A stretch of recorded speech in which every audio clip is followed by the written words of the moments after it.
Hello, hi, thank you for joining. Now that you know America's mental health crisis, time to cure live stream. I am your host, Stacey Bryant. I'm a state leads organizer with Family Values at Work. For those joining us for the first time, welcome. And if you're not familiar, Family Values at Work, we are a movement network rooted in 27 states, leading the charge for paid family and medical leave, paid safe and sick days, and affordable quality childcare. John and Kim will be our interpreters from Sign Language USA, so we thank them. And as you all know, America is facing a mental health crisis. More than 50% of adults with mental health issues or illnesses do not receive the treatment that they need or that they deserve. The problem is compounded by lack of paid sick and safe days and paid family and medical leave, especially among low wage workers and people of color. All affected need time to care. No one should have to choose between taking care of themselves or a loved one and their jobs. So we hope that this Now You Know live stream will educate and inspire activism and organizing for paid leave. Again, welcome, and I'd like for our guests to introduce themselves, and we'll get started with Lauren. Hi, everyone. My name is Lauren Carson. I'm the executive director and founder at Black Girls Smile. We are a national organization that focuses on mental health education and resources geared towards young African American women and girls.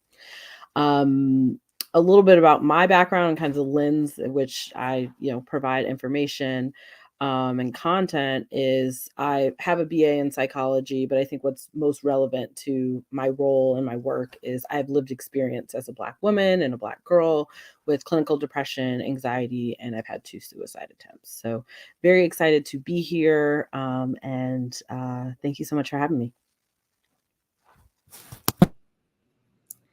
Hi, I'm Jo. I'm a co-director of and founder of Survivors Know.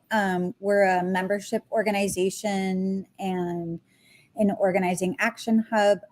We focus on really building the economic power of survivors of power-based sexual violence by organizing, challenging the status quo, and really creating alternatives to the systems that fail us. We are grounded in trauma-informed labor organizing and survivor justice. I live in Chicago. I'm a solo mom to a sweet girl who just turned 6 and a little dog. And I come into this space as a survivor and an organizer. In past life, I did a lot of paid sick day organizing campaigns and minimum wage campaigns. But really, at Survivors Know, we're focusing on how do we harness our power to advance real structural changes with employers and, culture change as well. So really excited and honored to be a part of this conversation. And I will pass it over to Grant. Hi, everyone. Thank you for having me.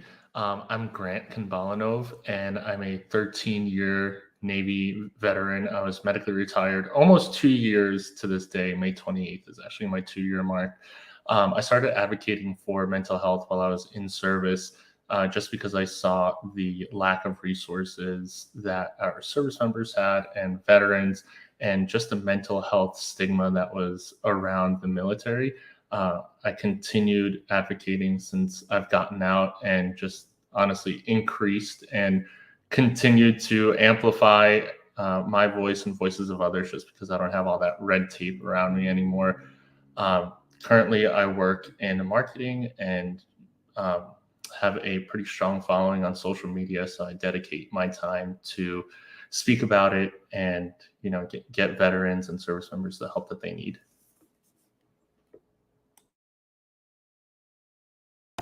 Thank you all for being here and for sharing your stories and who you all are.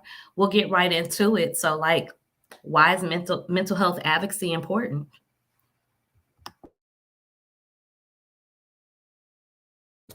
I can go ahead and grab that. Mental health advocacy is important on so many levels, right? all of our systems, everything that happens in our life, all of our experiences, they impact the way that we feel, the way that we show up, and not just for others, but also for ourselves. And making sure that we are mentally healthy and well. I guess I am here to get on the soapbox, but not to completely get on a soapbox, but like that's how we start to heal, right? Like we all went through a trauma during COVID-19. We went through individual traumas, but we also went through a collective trauma, like not just in the US, but throughout the whole world. We went through a trauma. So for us to start to heal individually, but also collectively, not just from COVID-19, but like from things going on in the present, things that will go on in the future, but also things that have impacted us generationally. We have to focus on mental health and well-being. That's the only way for us to get to this kind of like common ground, and like also understanding that no matter what someone's experiences are, we all have mental health and we all struggle with our mental health at times. So creating that empathy, that compassion, we're starting to normalize conversations around mental health will allow us to not struggle so much as individuals, but also will allow us to not struggle as much as communities, as a nation, as a world, when we can kind of get to this common ground that we all have mental health and well-being, and it's something that we need to focus on.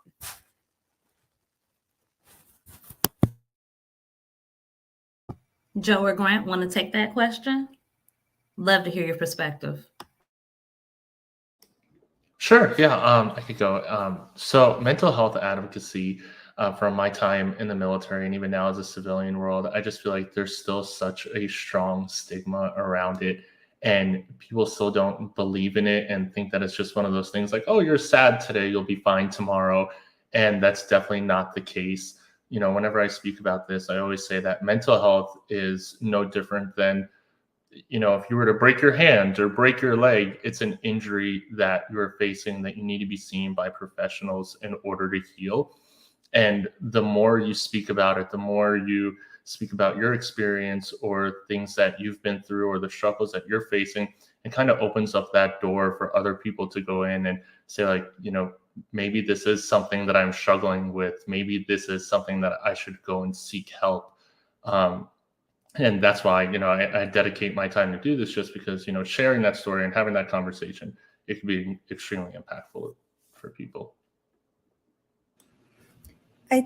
I think what both Lauren and Grant said is like incredibly important. And to add to that, like I think just looking at survivors' experience, it's like it's not a linear process in terms of healing. And I think I think within our sort of capitalist society, we sort of see things as having a beginning and an end. And then there's like this magical moment when, you're healed and you're running through a field or whatever sort of thing. And I think acknowledging that, there is like an individual and interpersonal trauma and how we're connected to a collective, and how like your mental health is important to my mental health is a really key part of how we'll start to build a better world, just beyond like what's in front of us. Yeah. Yes, absolutely. And you all mentioned in some shape, form, or fashion about the stigma and also normalizing the conversation and also the disparities within our community. So what do you think is needed to address the stigma and disparities of mental health within our communities?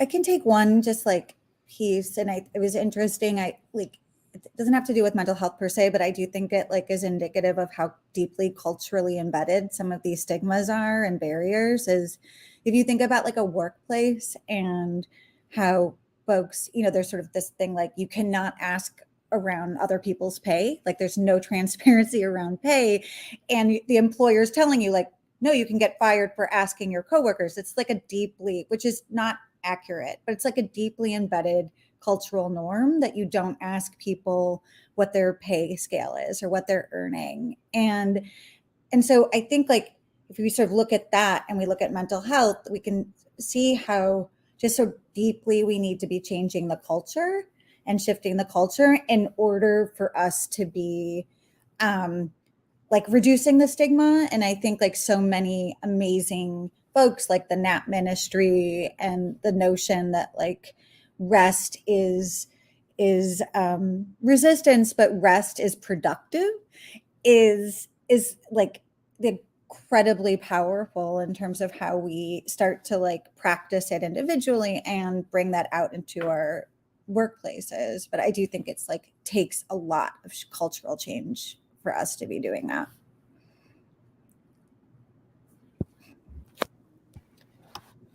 Just to kind of piggyback there, I think you're completely correct. Like this is deeply embedded.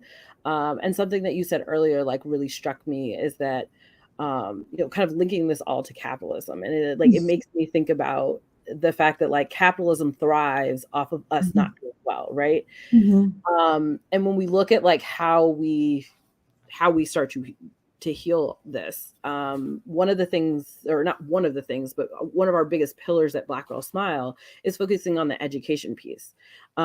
We find a lot of times individuals are they don't even have a high level of like mental health literacy, of understanding like how situations impact your mental health and well-being, how circumstances impact your mental health and well-being. So providing more education around what mental health is, to the point of my fellow panelists, like also starting to break down that stigma. So like talking about risk factors and protective factors. But then the other part of that is focusing on self-care, coping skills, really starting to evaluate like healthy ways that we can cope with stress, trauma, or anxiety. And then the next piece that I think is really, really important to talk about is resources, making sure that there are adequate resources for us to actually help people with their mental health and well-being. I can't tell you how many times I've spoken to someone and they said, well, why doesn't someone with a mental health issue just go into the hospital? It's not that simple. Like, it's just not that simple based on like the structure of our systems and the available mental health resources. Or you'll hear things such as, specifically within the Black community, of, well, I can't find a therapist that's Black, or I don't want to talk to someone who doesn't look like me. Like, we need to start to increase the number of providers, but we also have to create more visibility for the providers and the resources that are available, but then making sure that those resources are getting to those that are most vulnerable, those that don't have access to therapy, those that don't have access to inpatient facilities or outpatient facilities that are even adequate outside of just ensuring that the stability of their mental health in the moment, but really that long term. And that takes us that next step of like, we really have to take a strong look at like how we're defining mental health issues, who we define to have mental health issues, and what that looks like. Us not focusing on our unhoused population and blaming individuals who are experiencing issues with housing insecurity, food insecurity. We're blaming them for those circumstances, but those really tie into your mental health and well-being, and those are things that make sure you're mentally healthy and well. Having access to nutrition, having access to providers, having access to early interventions or preventions. So making sure that we're really diving deep on what are some of the resources that are needed to actually ensure that people can be mentally healthy and well. Yeah, I love that you brought up education and resources, because that's one of the biggest things that I have seen in the veteran and, active duty service community is that, one, they don't know what resources exist out there for them. And, myself and, a bunch of amazing individuals have to go out there and actually speak to commands and speak to service members and say, like, this stuff exists. And even if your provider doesn't know about it, ask them to take out their phone, ask them to Google it, because providers are extremely smart and extremely knowledgeable, but there are times where they don't know everything, and it's totally fine to ask them to look it up. I've done it before. And just like the education piece of it, again, it's not just you feeling sad. There's, that can be an issue that can grow into something else. And, PTSD is a real thing, anxiety is a real thing, and depression is a real thing. And so many people think that, oh, I have to go to war and I have to get shot at to have PTSD. That is not the case at all. PTSD is post-traumatic stress disorder. It's anything that you find that was traumatic. And just because something isn't traumatic to your friend or to your coworker doesn't mean that it wasn't traumatic for you. So just that educational resources piece can help a lot of people. Absolutely. And education and resources, it seems to be the theme here. And when you talk about resources, one thing that sticks out to me is like the role of having time to care with pay. Because again, this affects low-wage workers and people of color and all these transient communities. What would you say is the role of having time to care with pay, or lack thereof it, play into mental health awareness and care? Yeah.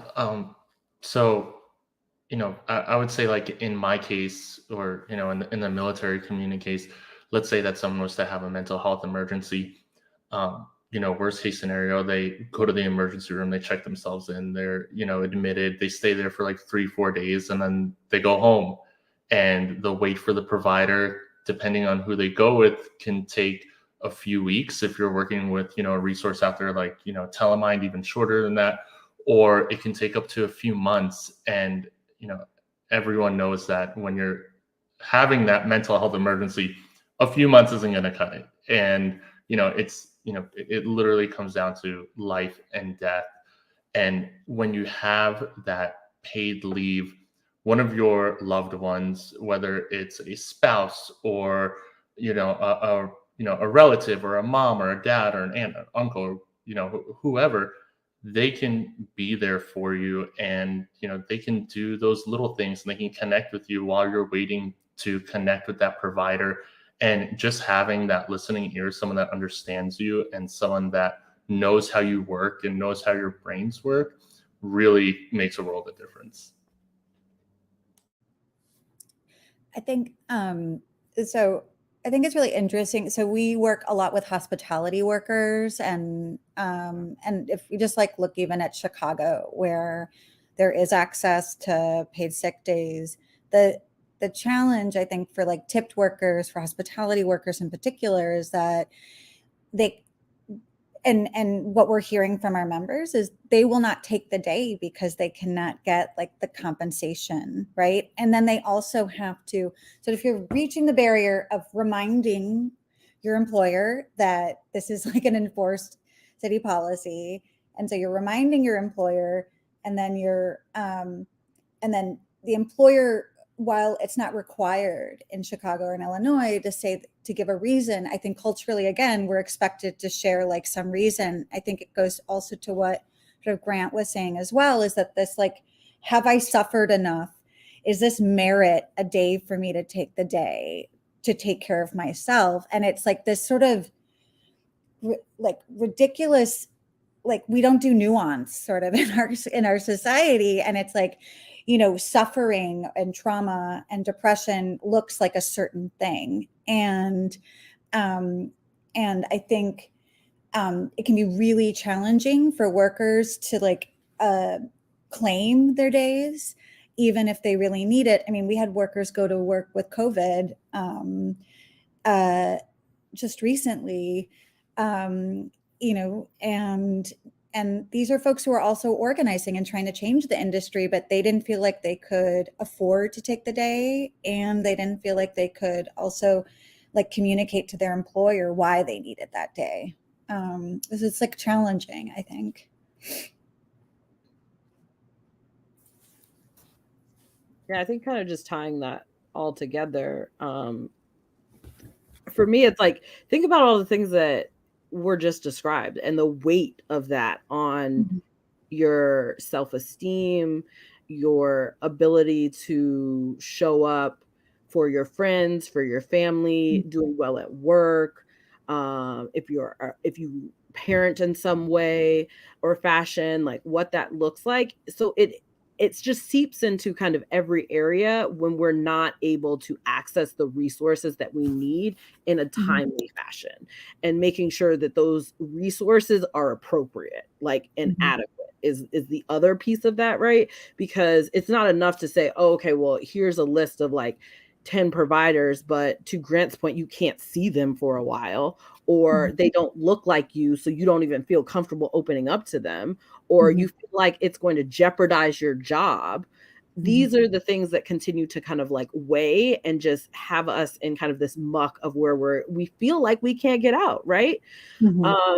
So making sure that we are able to create, like, as a society and community, better like safety nets, better policies, because stuff is always going to happen, right? And like, as soon as you like have saved your money for something, then you get 2 flat tires. You know what I mean? Like, that's just that's life, right?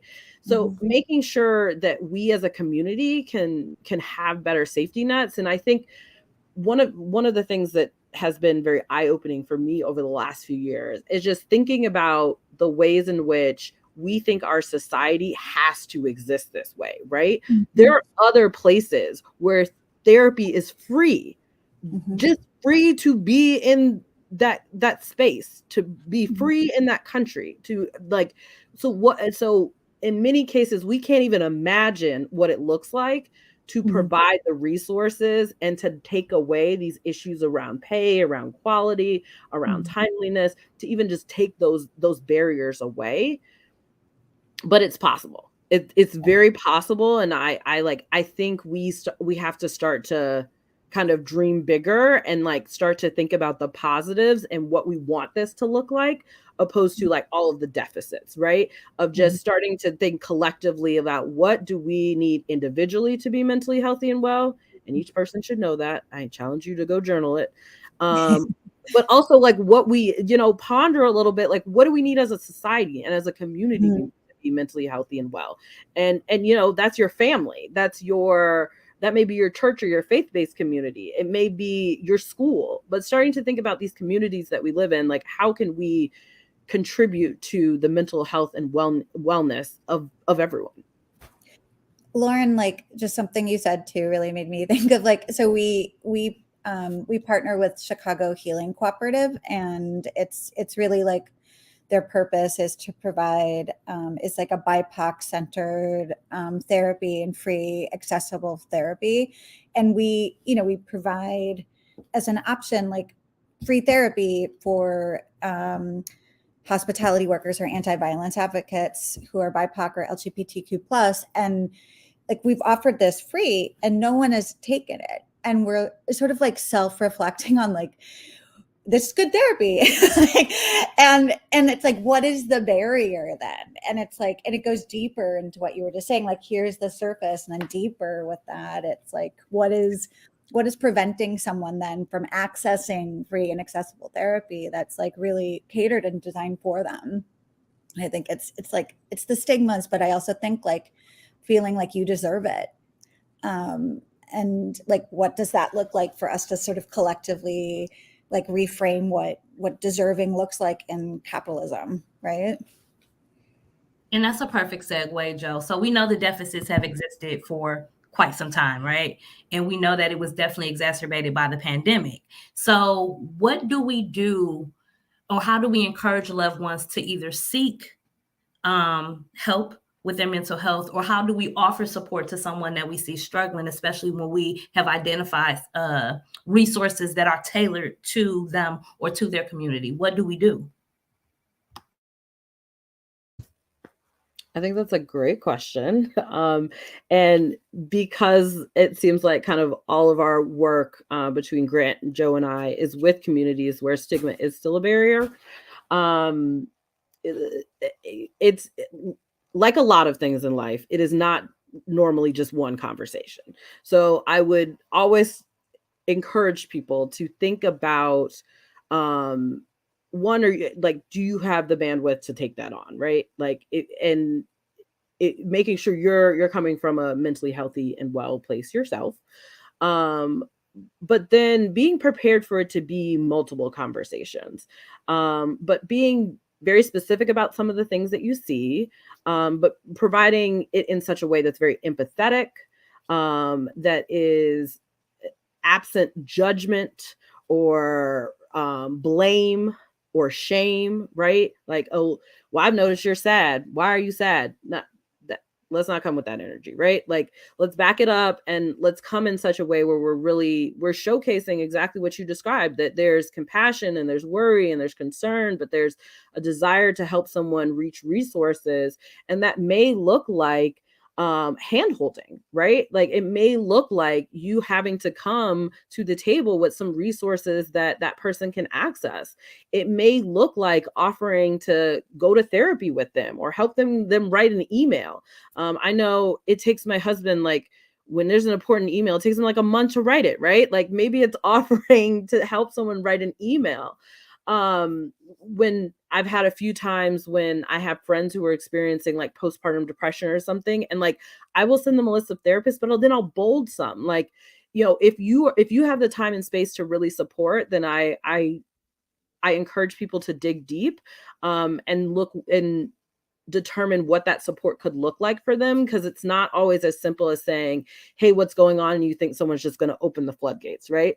And even if they do, in some cases, like, we want to tiptoe around language, because we're afraid of what happens if they do open those floodgates. And I encourage people, one of my favorite phrases when someone has shared something that is very personal, very vulnerable, and candidly, I don't know how to respond best and support them in the moment, is to say, that was really brave. Thank you for sharing. That goes across all cultural lines, like, just to say, like, thank you for being vulnerable. Thank you for opening up.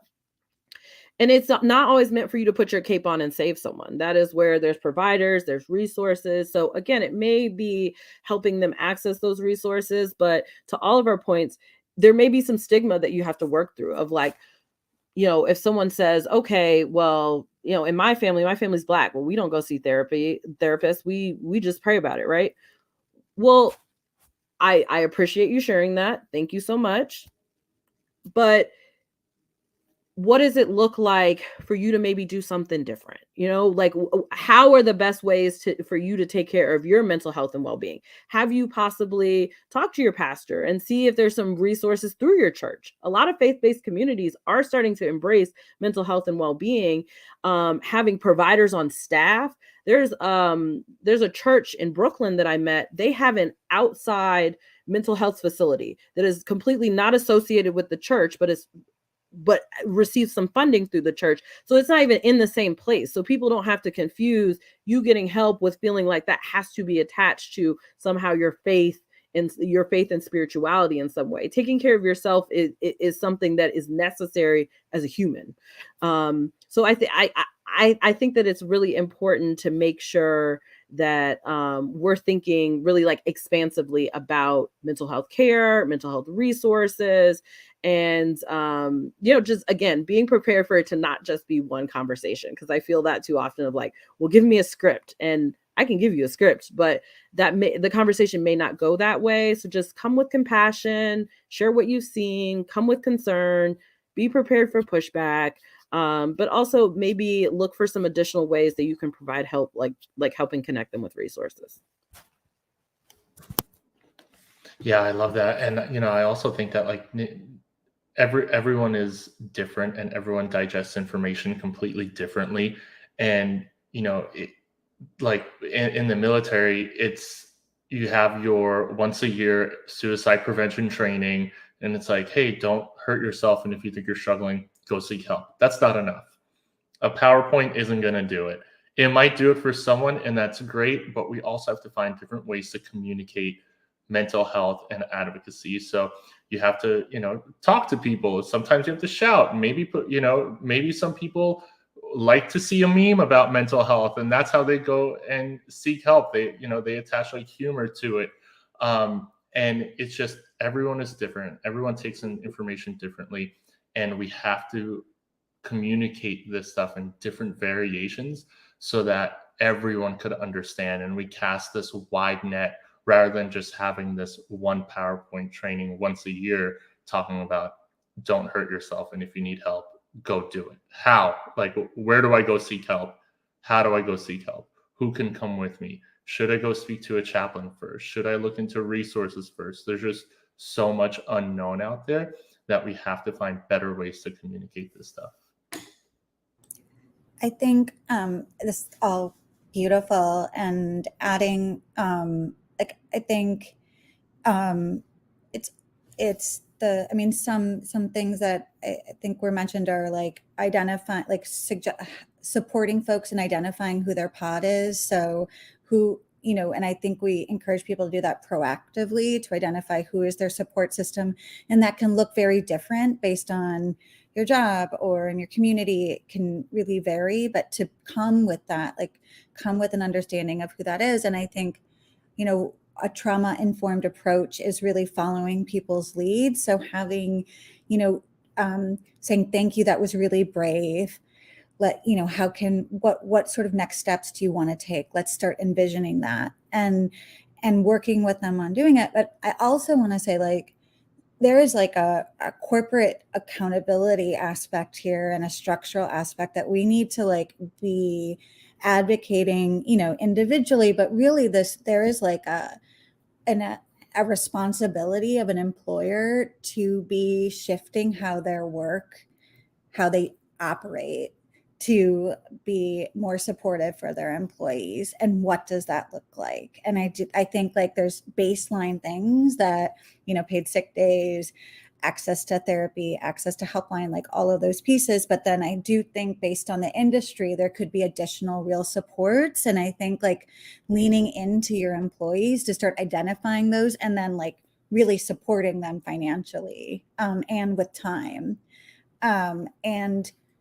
And also not encourage, like you giving them the option to not disclose why and what they're seeking as well. But I do think there has to be like a real shift by employers to start adopting like these policies before they're actually like put into place in a city or state. Can I quickly build very quickly, I promise. Yeah. Build on that. I think Joe is completely correct. And like, what does it look like for us to look at that within our families, within our small businesses, within our communities, right? Like I have a staff of three full-time, including myself, and 3 part-time. And we had a very standard employment policy, but I looked at the last few years and really saw that the mental health and well-being of my team was at times compromised from a personal and from a business standpoint. A lot of our businesses, whatever industry you're in, even if you are on social media, like a lot of people are experiencing stress in their lives in some capacity, and that has to do with normally how they're feeding themselves or others, right?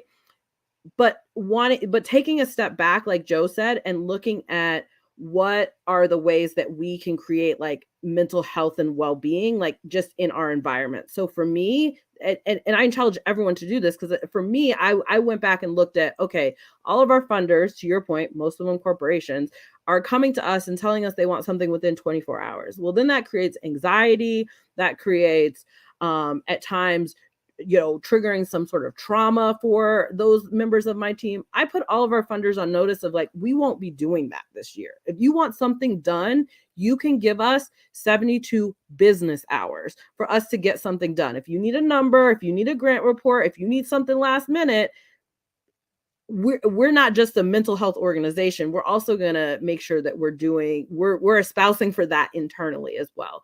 And I think that like we've given you some like larger examples of what that looks like for corporations, for armed services, and even within small businesses. But I think each one of us can kind of do that in whatever units that we are contributing to, of just making sure they are even optimal for mental health and well-being. Can I add one more thing? Sorry. It was so great, Lauren.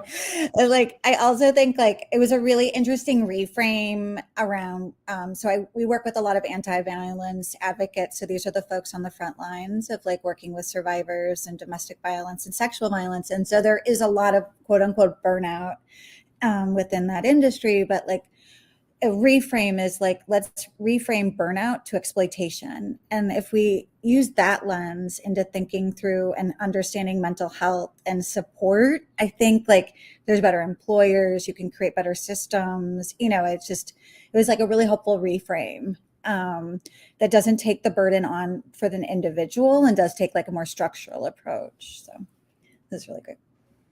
And we know that the mental health crisis is not going to be solved overnight. And we know this is a continued conversation. So as we wrap up, for those that may have joined this call already struggling with mental health illness, can you give one encouraging word of why you continue to do this and what you see the future look like?